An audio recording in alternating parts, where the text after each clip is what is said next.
Hello and welcome to Featherlight Stories. One new story every Thursday and Sunday. Stories you can think about or talk about or feel inspired by, but stories that will always help you feel calm. My name is Cedric, and this is episode 17. Mole Mo and the Other Moles.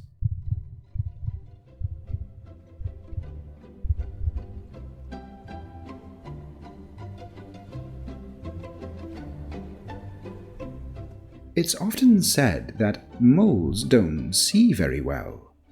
The reason for this would be that they spend almost every minute of their life, which on average lasts for about 3 or 4 years, underground. And underground, obviously, it's pretty dark. All this is true. If you close your eyes and then barely open them, then you get an idea about how much, or actually how little, a mole can see. And if you think that's difficult to live with, then keep in mind that, on top of this, they're also colorblind.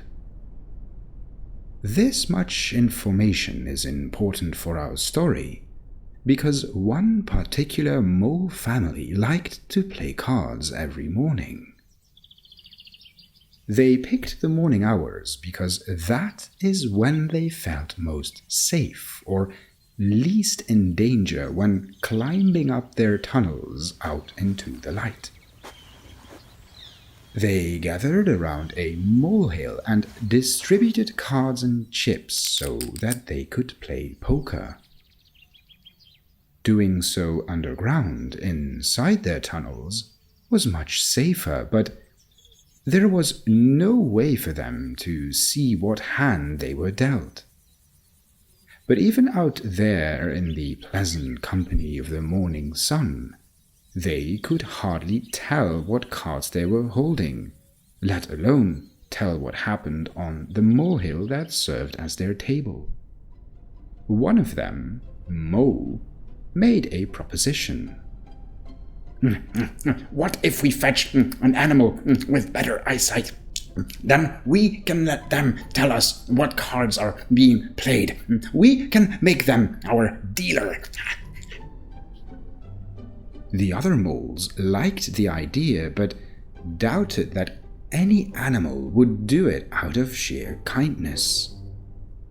These moles played poker not with money, but with earthworms.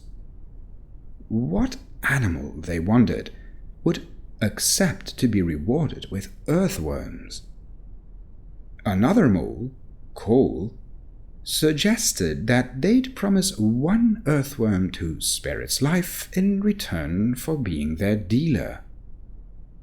But Mole Mo told Mole Cole that worms are even more blind than they are, so what good would that do, other than making it even easier for Cole to cheat without being caught? On top of that, worms have no limbs, so how would one deal cards? The two started to insult each other for a bit, and then the others all agreed that finding another animal with good eyesight and limbs was in fact a good idea. So Mole Mo was put in charge of this, and immediately the quest was undertaken. Mo dug a way out of the ground and took a deep breath out in the fresh forest air. Not really seeing much around the tunnel exit, Mo ventured deeper into the forest where, not really far away from where the mole had surfaced, an animal appeared. Oh, hello, I'm Mo, and I have an offer for you. The animal sat down and pointed its ears. "I'm listening." My family likes to play poker every morning, but we cannot really see anything clearly further than our own nose. So if you'd like to get paid in earthworms, you could join us and deal our cards and tell us what's going on. Would you be interested in that? That depends. How big is your family? Big. We always play with 10 at the same time, never more. So some wait in the tunnels below until someone runs out of earthworms. 10, you say? Well, earthworms are part of my diet, so I'm definitely interested in your offer. That's great. Do you know the rules of poker? Of course. What do I look like? The fox replied. I have no idea, but you know the rules. Perfect. Come with me. We can start a game right now. I'm sure everyone is already getting ready. Come. Back at the molehill, indeed, 9 moles were sitting in a circle around it, with a deck of cards in their midst. Hi guys, I found us a dealer. Mole Cole looked up. Where? Mose stretched out a foot and made some gestures until it touched the fox. Right here, next to me. Whatever, let's start. Cole grabbed the deck of cards and tossed it towards Mo.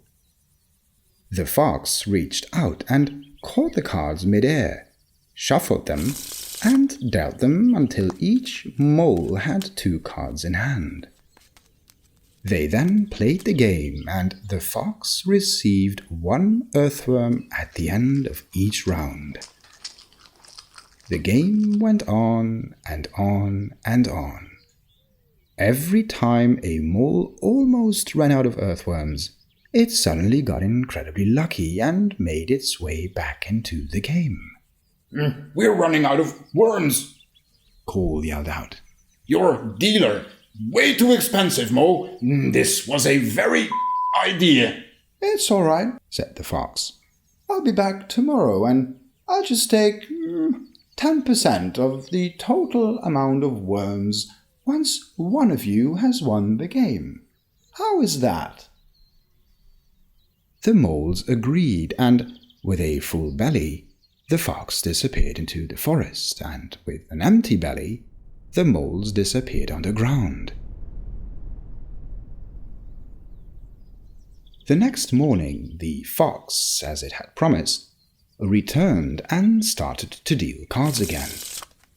The moles were all tired from catching worms all night, but addicted to the game as they were, they paid little attention to their sleepy eyes, which didn't serve them much anyways. It didn't take long before the mole next to the fox ran out of worms. Fabiola, you are out. Mo said extra loud so that the moles underground knew that a spot had opened up. The fox didn't wait for the mole to go down the tunnel and grabbed it, broke its little neck, and swallowed it. Then a new hand was dealt, and the game continued as if nothing had happened, except for that another mole, Nicole, had taken Fabiola's place at the molehill. Soon after, the game ended for moles Mosley, Viole, Cole, Carol, Oriole, and Fred. They were all replaced, and the fox's belly was so heavy by now that dealing cards became a difficult task. Ooh, forgive me, moles. I need some rest. I'll be back tomorrow morning. The fox struggled to stand up and then slowly walked away. You forgot your share of the worms, yelled Mole Mo, but the fox didn't even look back. A wolf crossed the fox's path, and Upon seeing its full belly and how it was only able to walk slowly, it laughed. What have you been up to? I went all in at the poker table, the fox replied. Too bad for you, fox. Nobody ever told you that when you gamble, others will profit. The wolf's tongue made a full circle around its lips. Oh, wait. I didn't gamble. Trust me. Go to the little molehills near the mulberry trees tomorrow morning, and you will have the easiest breakfast of your life. Right. This is one of those tricks of yours. I ate as many moles as I could. Look at me. And all I had to do was deal them some cards. You better not be lying, fox. I'll know where to find you.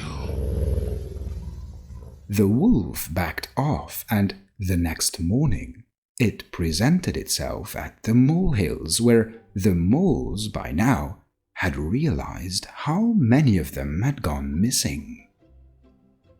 They had set a trap for the fox, and when the wolf arrived, they couldn't see the difference.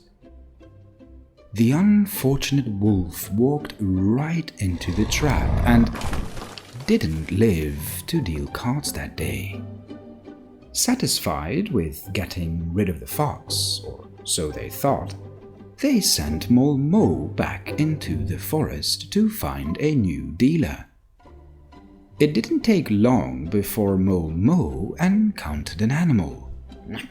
Oh, hello, I'm Mo, and I have an offer for you. The animal sat down and pointed its ears. I'm listening.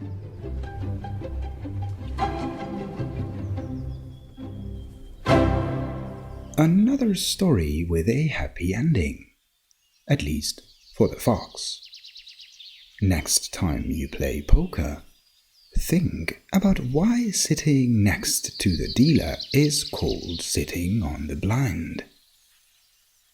And next time you visit Instagram, find me under Featherlight Stories and discover facts or hidden details that you might have missed while listening to one of my stories.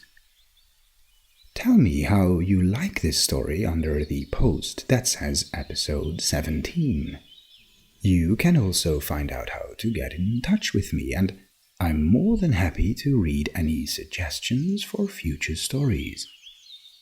But for now, enjoy the tranquility of the forest, where at least one fox is digesting a heavy breakfast.